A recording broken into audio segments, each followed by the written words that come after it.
Deuteronomy chapter 29.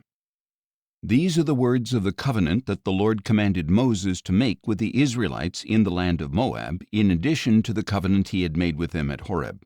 Moses summoned all Israel and proclaimed to them, "You have seen with your own eyes everything the Lord did in Egypt to Pharaoh, to all his officials, and to all his land. You saw with your own eyes the great trials and those miraculous signs and wonders. Yet to this day the Lord has not given you a mind to understand, eyes to see, or ears to hear. For 40 years I led you in the wilderness, yet your clothes and sandals did not wear out. You ate no bread and drank no wine or strong drink, so that you might know that I am the Lord your God. When you reached this place, Sihon king of Heshbon and Og king of Bashan came out against us in battle, but we defeated them.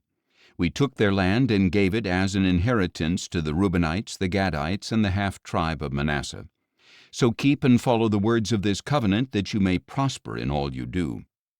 All of you are standing today before the Lord your God, you leaders of tribes, elders, officials, and all the men of Israel, your children and wives, and the foreigners in your camps who cut your wood and draw your water, so that you may enter into the covenant of the Lord your God, which he is making with you today, and into his oath, and so that he may establish you today as his people, and he may be your God as he promised you and as he swore to your fathers, to Abraham, Isaac, and Jacob. I am making this covenant and this oath not only with you, but also with those who are standing here with us today in the presence of the Lord our God, as well as with those who are not here today.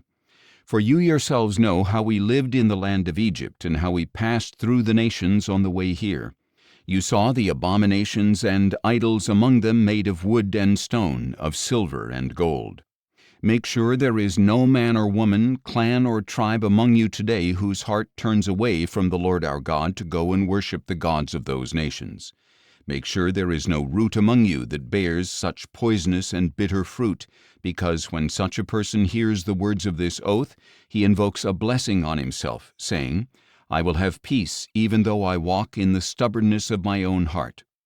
This will bring disaster on the watered land as well as the dry.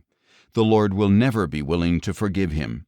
Instead, his anger and jealousy will burn against that man, and every curse written in this book will fall upon him. The Lord will blot out his name from under heaven and single him out from all the tribes of Israel for disaster, according to all the curses of the covenant written in this book of the law.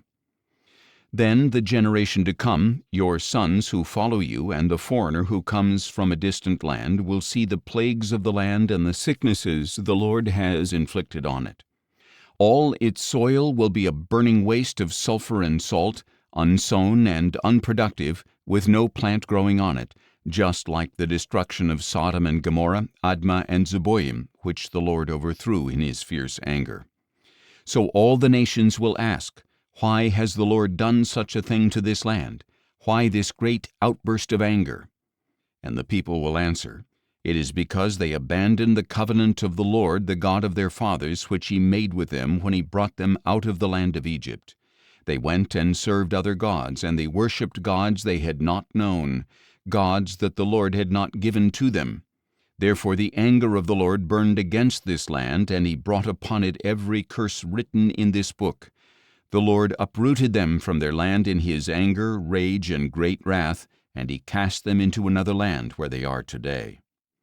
The secret things belong to the Lord our God, but the things revealed belong to us and to our children forever, so that we may follow all the words of this law."